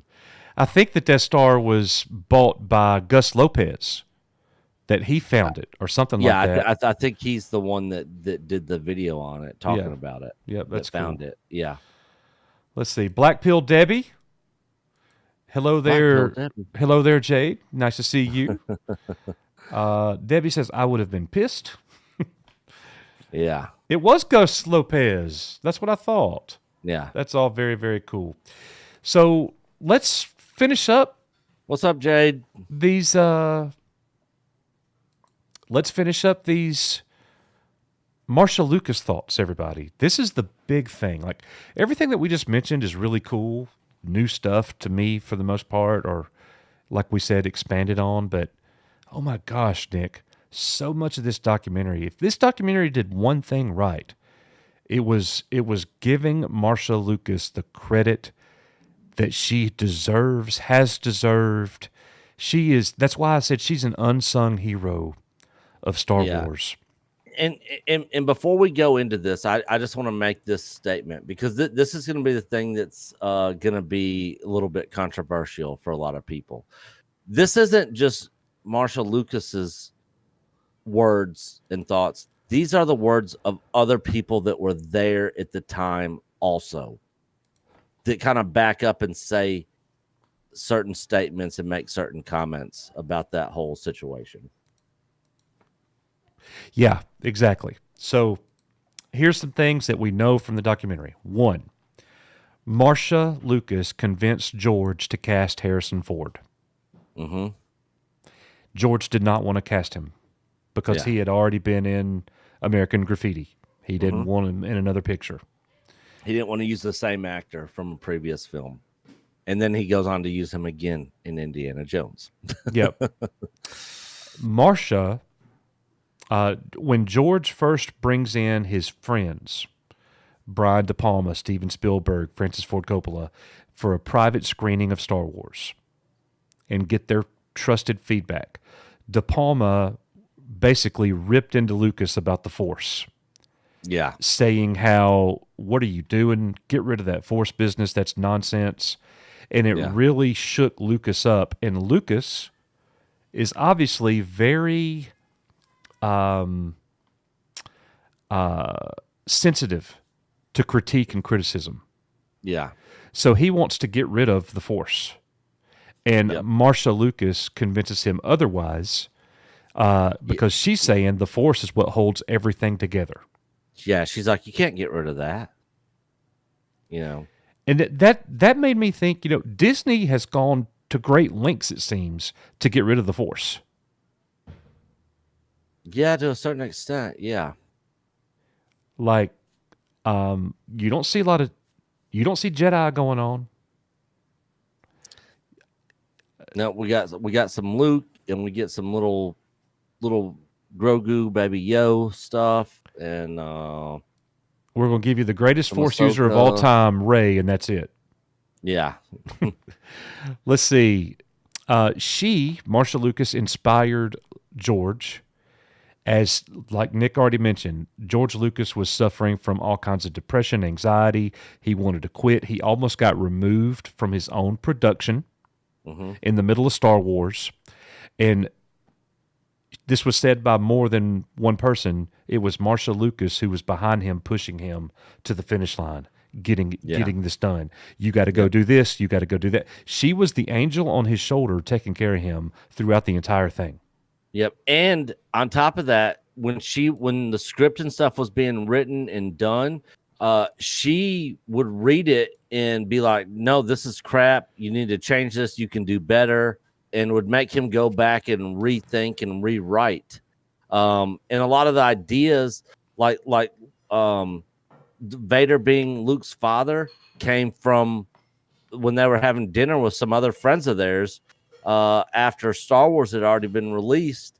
And one of the guys that they were having dinner with, I can't remember who it was, basically said, yeah, like something along the lines of, now you just got to make Vader Luke's father and really like turn it upside down or something, along those lines. Yeah. And he really thought about that, and they thought that was a really interesting twist and take to move the story in that direction. That Vader actually ends up being Luke's father. So, all right. So another point, Marcia Lucas. She saw the cut that the British editing team had put together for the original Star Wars, and she hated it. So she recut the film herself, and she convinced George Lucas to bring in Paul Hirsch, another editor, to assist her and do some other scenes. And it was that team that recut the movie and gave us the Star Wars that we know. Yeah. Because before that, it was a disaster. Yep. She also suggested to use transition wipes that we all know from Star Wars. Where you're scene to scene, it's like, yep. So this is where it gets kind of good. So Paul Hirsch, at the end of Star Wars, they're editing the ending of the movie, which they almost didn't get to make. George Lucas had to fight to be able to do this. Yeah, the studio wanted to cut the movie off after they rescue Leia from the Death Star. Like, boom, there you go. They rescue the princess. They escape. End of story. And George is like, no, there's this whole other scene where the Death Star comes to where their base is, and they got to take out the Death Star. The 20th Century Fox was like, this is over budget. This is behind schedule. Like, just cut the movie off here. And they really had to fight to keep that final battle in the movie. Right.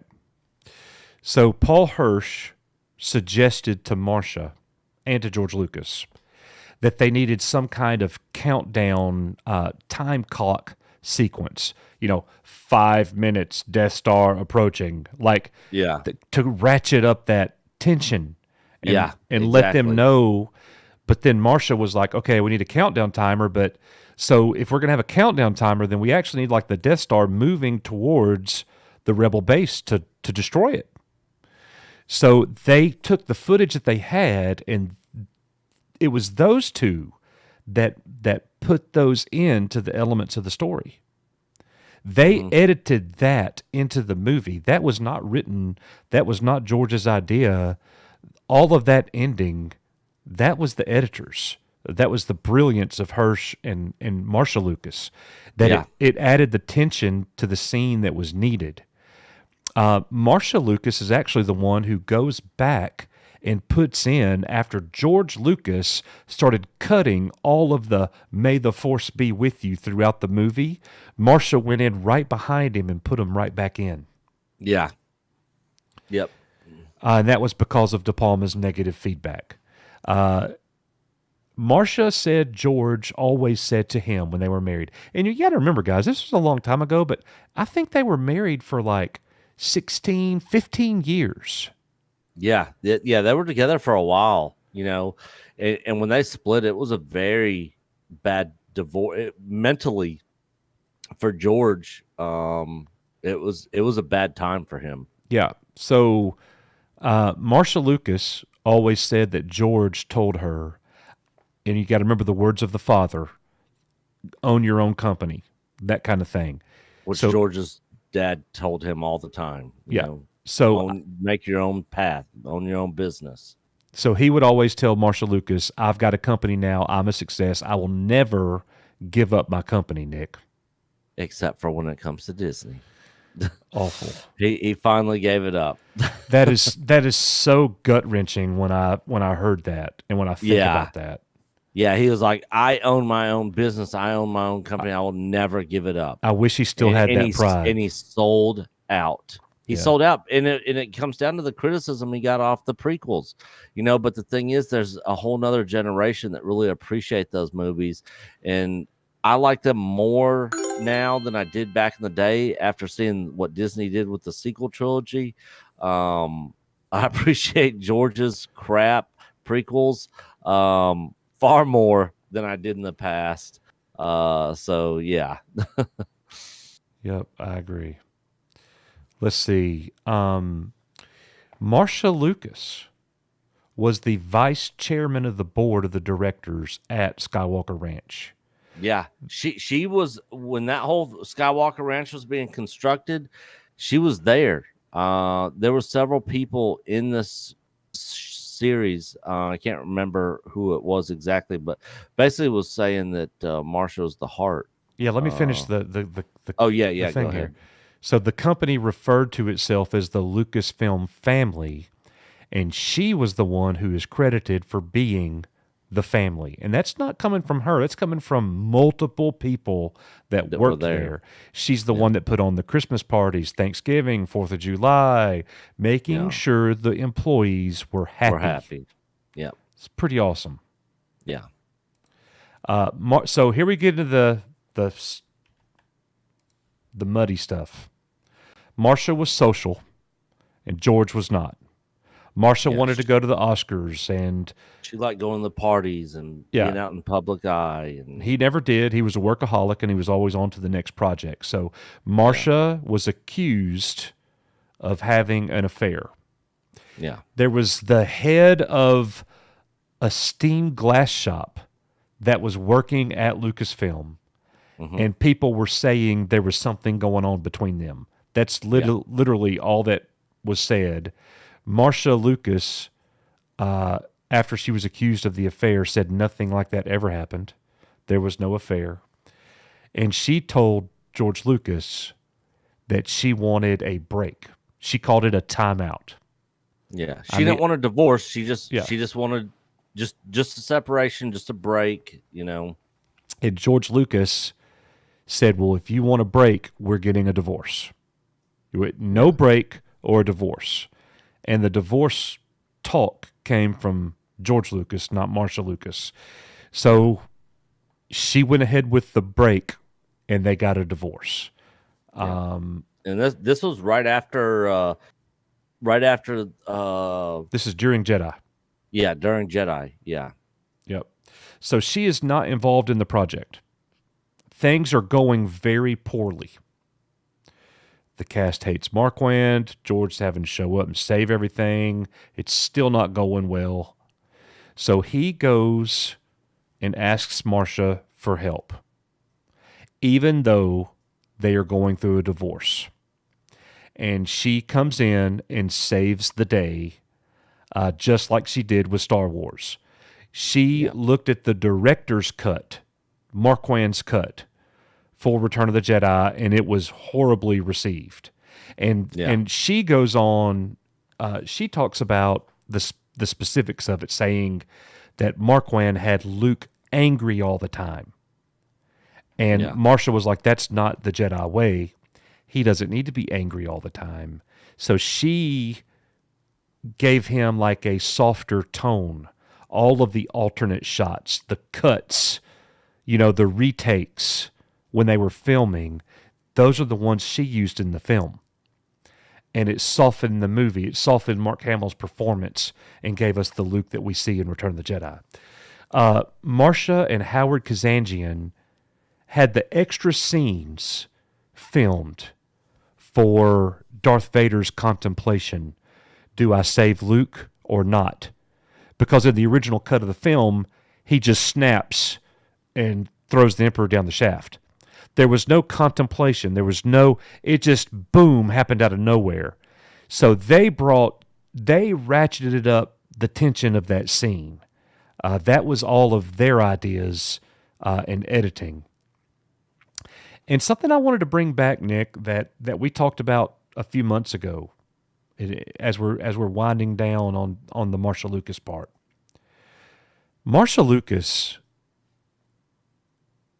has this quote. She was interviewed for J.W. Rensler's last book. Mm-hmm. And here's what she said. J.W. Rensler was writing a book about Howard Kazanjian. Howard Kazanjian, the producer of Return of the Jedi and the former head of Lucasfilm. Yep. This is the words of Marsha Lucas. And these words mean so much more now after we just found out everything about her that we know. She says, I like Kathleen. I always liked her. She was full of beans. She was really smart, really bright, really wonderful woman. And I liked her husband, Frank. I liked them a lot. Now that she's running Lucasfilm and making movies, it seems to me that Kathy Kennedy and J.J. Abrams don't have a clue about Star Wars. They don't get it. And J.J. Abrams is writing these stories. When I saw that movie where they kill Han Solo, I was furious. I was furious when they killed Han. Absolutely, positively, there was no rhyme or reason to it. I thought, you don't get the Jedi story. You don't get the magic of Star Wars. You're getting rid of Han Solo. And then at the end of this last one, The Last Jedi, they have Luke disintegrate. They killed Han Solo. They killed Luke Skywalker. And they don't have Princess Leia anymore. And they're spitting out movies every year. And they think it's important to appeal to a woman's audience. So now their main character is female, who's supposed to have Jedi powers, but we don't know how she got Jedi powers or who she is. It sucks. The storylines are terrible, just terrible, awful. You can quote me. J.J. Abrams, Kathy Kennedy, talk to me. 100%. Because the thing is, whether you like Marsha Lucas or you don't, there's no denying the fact that she gave the OT Star Wars trilogy the heart that it has. That came directly from her. And they talk about in the series, all the emotional scenes, she's the one that edited it. She's the one that took control of the emotional scenes of those edits. Who was the other guy who was editing with her? Paul Hirsch. Yeah, Paul Hirsch. He did a lot of the other stuff, but the emotional stuff, that was Marsha Lucas In all three films. Yeah, in all three films. And so yeah, she gets it. She understands it. The Star Wars that we've grown up to know and love, a lot of that is because of her editing, no doubt, skills and the way that she portrayed it. And of course, you know, nothing goes by without George Lucas's approval. You know, he saw it, he watched it, he approved it. Obviously, he liked what she did, and you know, we got what we got today. Now, of course, you know, many years later, he went back and changed the OT to the special edition. Well, it wasn't so special. Well, except for Empire, the stuff that was added in Empire, I thought was fine. It's probably the least invasive of the three special editions, but yeah, she was the one that was given the movies the heart that it had. And I think it would be very smart, or it would have been smart, if they would have included her in those sequel trilogies, because she definitely would have been like, no, this is not Star Wars. Well, that's why they didn't want to include her. Yeah. They don't want do their own anybody thing. yeah. Disney wants to do their own thing. You know, and they don't care about anybody's else's thoughts or opinions. They just want to do what they want to do. And the thing is, when you do that, you know, George did that with the prequels, you wind up with the prequels. Yeah. Which I know a lot of people are big fans of, but for us older generation people, we didn't think they were very good. Of course, they're better than the sequel trilogy, but you know, it just goes to show the thing about these documentaries. This one with the Icons Unearthed and the ILM one, it just goes to show what it takes to put something like the OT together. It takes a team of people. It's not just George Lucas. He didn't come out and crap these movies out of his butt and be like, here you go, start to finish. You know, it was a team of people that was involved with the OT, and it was very hard work. It was very stressful on everybody involved. There was a lot of overtime put in. I mean, people lived at ILM. People lived. There was shooting going on. You know, when they were running behind schedule, like 24/7. There was crews that was sleeping at one point while other crews were shooting. You know, and so, you know, these documentaries come out, and it's like, are the people involved at Lucasfilm watching these? That's what I want to know. Are they watching these, and are they kind of taking in what it takes to make Star Wars what it is? They don't care. It is not this forced agenda stuff of forced diversity and all this other crap agenda stuff they want to put in. Just make a good story with good characters. These people that did the original trilogy from start to finish, you know, there were so many people involved that added and contributed to these movies, and I really wish they would get back to that. You know, so you basically just said what I was going to say. Like, what did we learn so far from this documentary? One, what we already knew, but what has new light on it. George Lucas is not perfect. Yeah. He could not have given us Star Wars without these people. These people were instrumental. And I will say this as a criticism. George Lucas himself, the man, does not give his team enough credit. 100%. He likes to take all the credit, but he doesn't like to give any. And a lot of people like to give him all the credit, but a lot of people don't know the whole story. A lot of normie fans are giving him way too much credit today, and because Disney Star Wars has been so bad, it makes Lucas look better. This has brought Lucas back down to earth. Without the team, you get the prequels. Totally makes sense. Yeah, that the prequels was 100% on George because he was in 100% control. He funded the entire prequel trilogy on his own. He was in complete control. He made all the decisions. He made all the calls. There was not a team of people involved. There was other people, obviously, doing the designing and all that stuff, but he was going in there and saying, I like this, do this. He was in control from start to finish. Yeah. Now, I'll say this. Valientes broke in here. He says, negative coach. He gave all of his team bonuses from the movie earnings. You're right. Not just bonuses. He gave them motorcycles and cars and stuff, too. I'm not saying he wasn't, like, appreciative financially. And didn't help and didn't reward them for their work. But how many times have you heard him say things like, I couldn't have done it without my team? You know, like, you just don't hear that.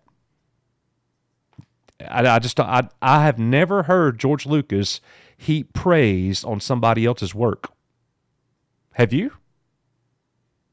I mean, I'm sure he probably has, but I can't think of anything off the top of my head. But I'm talking about in interviews and things like that. Not anything that stands out. I mean, even when he talks about him talking about making Vader Luke's father, I've never heard the story that Marcia told. And Marcia says, George says he doesn't remember, but I remember specifically that conversation when we were having dinner in our house with these other people, and I can't remember who it was, when the guy there was talking about making Vader Luke's father. Well, and George Lucas being jealous of Irvin Kershner after The Empire Strikes Back tells me all I need to know. It tells me all I need to know. So, there. Like, have you ever heard Lucas say, man, I'm so glad Irvin Kershner, like, he directed the best Star Wars movie? No. So, Nick, we got some super chats, and I got all kinds of comments that I've been reading. So, I am so sorry to my friend Blood Guilty Rebel Scum. He has tipped $20. Hell chat. Blood Guilty.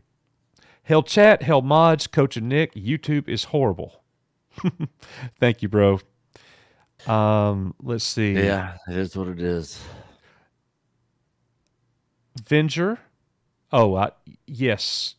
I did skip that one. So thank you for letting me know. Bellow Triggerfish has tipped $10. He said, even with all the red flags, I'm still looking forward to the Andor series. The trailer looks really good to me, but it is just a trailer. The end product is what counts. Fingers crossed. Yeah, I'm always looking forward to new Star Wars content, either because it's fun to either be pleasantly surprised and be like, wow, this is really good, or freaking make fun of it. And I have fun either way. Whether it sucks or whether it's good, I have fun either way. You know, I might get irritated and frustrated with what Lucasfilm and Disney's doing, but at the end of the day, it's just freaking entertainment. It's just fictional characters. It's not real life. There's other things that are way more important. So at the end of the day, we're gonna have fun with it either way. Right. Let's see here.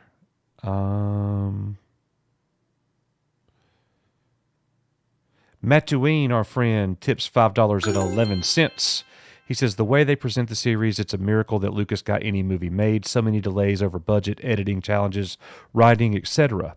It's like Lucas has a vision and hired the people who revolutionized the industry. That's his greatest legacy. I agree.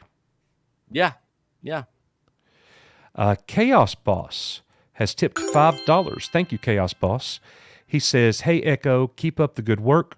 What are your thoughts on the leaks for this new Acolyte series and how they're going to retcon the Plagueis novel? I talked about it a little bit earlier. I don't know a whole lot of that backstory.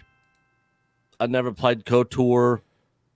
I'm not familiar with a lot of those characters. I know who they are, obviously. So at the end of the day, it's not going to really affect me that much. But for the people that are hardcore into those characters and know everything about them, their backstories, the way they are, all that, it is probably going to be very upsetting and piss a lot of people off. Yeah.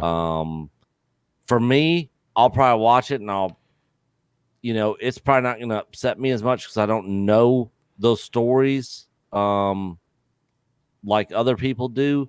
But yeah, I mean that's kind of my thoughts on it and where I'm at on it. We got a good chat here from Wallace Lang. He says, Coach, I feel that George Lucas wants to take all of the positive credits for Star Wars, but he will fight against anything that is said negative about it. I agree with that, Wallace, and I'll say this. I don't think George Lucas would have liked Disney's Star Wars no matter what. Even if it was great and outstanding and we all loved it, George Lucas still wouldn't like it. So yeah. You know, literally watching the series going from the original trilogy to the prequel trilogy, you see the difference between the making of those two films or those two trilogies. And, you know, when George gets his own way 100% of the time, it's just not as good.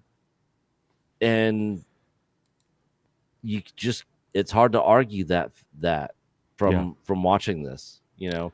And I know Rissman gets a lot of crap over on X-Wing's channel for trashing on George Lucas, but yeah, he's not the God that a lot of people try to make him out to be. God is in little g God. That's ignorance too. Yeah, that's people's ignorance talking. Like they don't know. Yeah, they don't know. They need to watch this documentary or go read a book because this shed light on it. George gets all the credit, you know, and the failure of the prequels is George. Yeah, 100%, 100%. And I'll tell you what, I have said it a million times. I told you this on the phone earlier today. I like the prequels now. I have said on here, I love the prequels now. I don't know if I love the prequels now. I don't love them, but I like them way more than I like. I love the original trilogy. I like the prequels. I will watch Jar Jar all day long before I watch Rey on screen again. Let me finish my thought here, though. So the thing is, watching this documentary took me back to when I didn't like the prequels, and I remembered, you know what? Those were my feelings in the beginning, and those are valid. This documentary validated those feelings. I didn't need validation, but it was refreshing to watch it because I wasn't wrong. Like me and Nick went through all that and lived that. You know, Star Wars changed. The team was gone. We got some more super chats here. Blood Guilty Rebel Scum tipped another $20. Thank you, bro. You always have my support. Can't support PayPal, however, so I can't join. I will just keep doing one-timers. We are, you are. Thank you, bro. I appreciate that very much. And Valientes has tipped $10. Hell, EBN, thumbs up, and peace. We appreciate that, guys. We are You Are Echo Base Network. Thank you to all of the people who just tipped. This is for all of you guys. Valientes, Blood Guilty Rebel Scum, Chaos Boss, Matcheween. Wow, there's so many. I can't even name them all. Yeah. You want to say something before I hit it? Yeah. Before you play the video, I just want to thank everybody that has taken the time to use the tip link that is pinned in the chat. You know, this show goes on because of you guys. Even the people that don't tip, just you guys being here, hitting that like button, being here, listening to us talk. We got 144 people, Nick, and we're not even monetized anymore. Yeah. You know, all that is important, and all that helps us out a ton. And we just can't thank everybody that has been here, you know, watching the stream, whether you tipped or not, regardless, just being here and hitting that like button and just watching and listening and being involved in the chat and talking and kind of giving your opinions and having back and forth. I love the conversation, and I just appreciate each and every one of you guys. And I just wanted to say that before Coach played the you've been drinking. video. All right. I'm joking. It's a joke. I'm only on my third one. Okay. All right, here we go. This is for you. We are you are. We are you are. Echo Base Network. Yeah.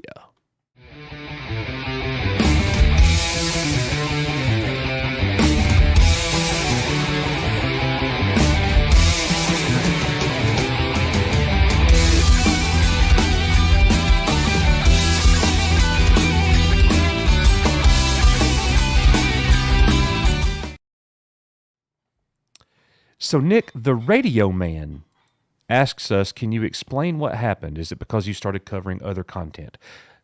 Radio man, that's a great question, and I don't think we're going to go into all of the details, but just very simply, no, it was not because we covered other content. It's because of the nature of our editing with our YouTube short videos. The problem was our short form videos. We didn't have enough editing. It's no different than a long form video. It's got to have some of us in it. It's got to have some talking. It's got to have some commenting. Commentary. Yeah, it's got to have commentary. And we weren't doing that. We were just giving you guys 30 to 45, 50-second clips of great things in Star Wars. Yeah. And one of them really took off. It's at like 1.5 million views now. We were getting a lot of new subscribers and things because of that. YouTube looked at it and they hit us with the reused content.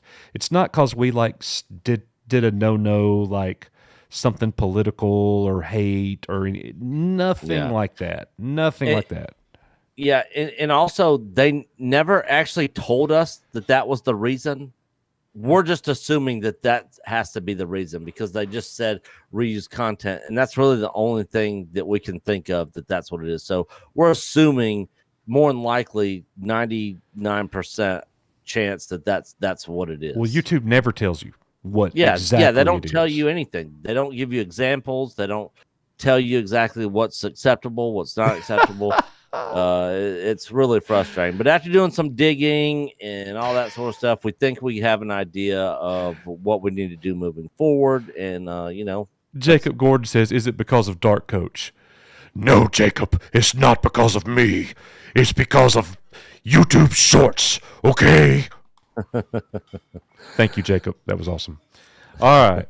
So, anyways, little house cleaning, Nick. You want to give everybody a little updates on what's going on? Yeah, just like in the beginning, ways you guys can support us while we're not monetized is our merch store, which is still linked on our page. There's some really cool shirts over there. Coach has designed all those. Coach is way better at that stuff than I am, and so everything over there is done by Coach. He designed all that stuff. So go over there and show him some love and buy a t-shirt. It supports us and you get something out of it, and then of course our Patreon, where if you guys have not watched this Vice series that we're talking about, all the episodes, the final episode is this next Tuesday night, and so next Monday night's the Better Call Saul final episode. So next week's gonna be a good week, Monday and Tuesday night. But they're all over on Patreon.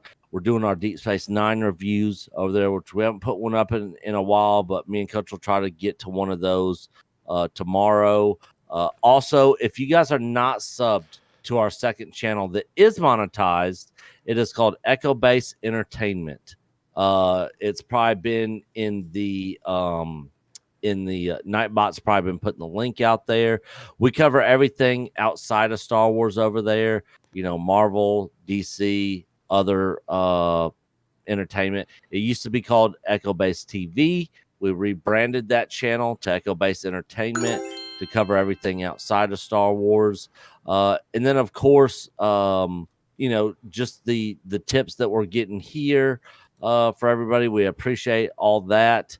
And before I close out, I haven't told Coach this yet, but if you're not subscribed to X-Wing's channel, who was a member on this channel when we had memberships here, he's having Darth Melvin on tonight at 10 o'clock Central in like 1 hour. Me and Coach have been invited to partake in that stream. I don't know if Coach can make it. I have no interest. All right, so I figured Coach would have no interest, but I will be going over there. He's a shill. Who? Darth Melvin's a shill. Oh, yeah. Right. Yeah. Darth Melvin's a shill. Well, if he thinks we're a shill, he's a shill. Yeah. Screw him. No, he doesn't think we're a shill. Okay, well, at one point, he questioned it. No. Somebody in the chat said it. And he was like, huh? Well, he better recognize I'll rip his mask off. Yeah, no, but Darth Melvin is going to be over there. He's hilarious. I really enjoy his content. I watch his content all the time. We've been invited to be on stream over there. So Coach is obviously out. But I will be there. I'll watch until I get irritated that I'm leaving. Yeah. Coach will watch and then he'll bounce. But yeah, that's everything I had. All right, Red Tigress has tipped. Our girl, Red. She says, in hopes for more positive futures for all our entertainment, love you guys and hope you guys get what you would like to see for Andor. Me too, Red. Yeah, I think it's going to be Andor's good. You know, I don't want Disney Star Wars to be bad. You know, I want it to be good. But if it's not, you know, I'm going to call a spade a spade. You know, I'm not going to, you know, pretend something's good just to, you know, try to please the audience or please anybody else. So you are definitely going to get authentic Coach and Nick here on our opinions. For sure.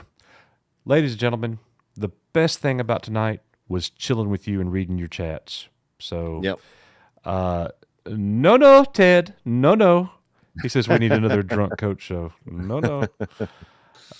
If there's any students here, that show never happened. Yeah, what are you talking about? Welcome to Coach's Gun Show. Need my Frisbee golf content, Coach. Fire and blood. Let's go. Well, guys, it has been awesome. I have been very busy.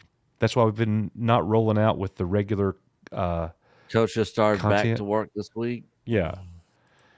I've been depressed, lonely. No, sad. you haven't. You haven't had power. Yeah, I literally did not have power for over 24 hours. Yeah. This week. It was a complete nightmare. So I lost power before I was going to go live on a live stream where Risman and Darth Arlena came in and saved the day. But it was, and that night it was back on at like 2:30 in the morning. This time it was out for over 24 hours. There was like a underground line that exploded or something, and it took them forever. Like I was having to get ice out of the freezer, fill coolers up, put food in there. It was like trying to sleep at night was not happening. It was like 80 degrees in here. I kept going out to the car, turning it on, having the air conditioner running. And then plus with work and all that sort of stuff, it's been busy. I've been tired and exhausted. Coach has been tired and exhausted. Worn out. Between him working and playing disc golf every day in the hot sun, which is crazy. I'm out there for like 3 or 4 hours, and I'm just screw that. Drained. I am out there in my hot tub, which in the summertime is a cold tub, out in the sun. I know, Nick, a lot of people thought, is the channel dying? Are they gone? No, nothing like that's ever going to happen. No. I don't think. Our plan is you're not going to get rid of us. This is a Star Wars channel, and everything else is over on EBE. Yep, Echo Base Entertainment. So everything's fine. We're just not monetized right now, but nothing changes. Had a busy first week of school. Nothing really was going on all that much with Star Wars. So we're just kind of focusing on shorts right now and getting the channel fixed, and everything's going to be good. In a month, you won't think anything when Andor's rolling. So I promise you, everything's good. Doesn't Bad Batch come out this month? It seems like it. Jim S. came for Coach, stayed for Nick. Thank you, Jim. Wait, do I thank Jim? Let's see. Thank you, man. Bad Batch release date. I want to say it comes out at the end. Somebody will tell us. September 28th, but likely it'll be delayed now. Oh, God. Yeah, September 28th. Yeah, there's no way they're going to release it the same time is Andor, unless it's bad, because they released Miss Marvel the same time as Kenobi. But can you see them pushing Bad Batch back to after November? No way. No way. So it's like you might as well just release it. Yeah. They might as well release it. Yep. It literally drops the day before. What? Oh my gosh, dude. Deakery said Nick would punch you in the face. Coach will boil your pet. What? What? Coach would never do that. I'm much more of a punch you in the face guy. Yeah. Oh, that is straight evil, man. Guys, we love y'all. Thank y'all for being here. Head over and support X-Wing. We'll get back to our watch parties and all that right after we get remonetized. We'll start doing the member stuff again. Yeah, I want to thank our moderators, Matt Risman, Felix Quiros, and Brandon, the anime guy, tonight for everything that you did. Thank you to all of our members who currently aren't members, but you're here anyways. Thank you for our regulars. All of the Patreon. Yeah, all of the members. new people who have been here. Thank you so much. It would not be what it is without you. So we love you all very much. As we always say, you are Echo Base Network, and we'll see you over at the Hangar Bay in 1 hour. Yep. See you guys. Holy crap. Thank you to JD636 for doing a $25 tip. You are the man. You are Echo Base Network. Dark Coach says, watch this video. It's for you.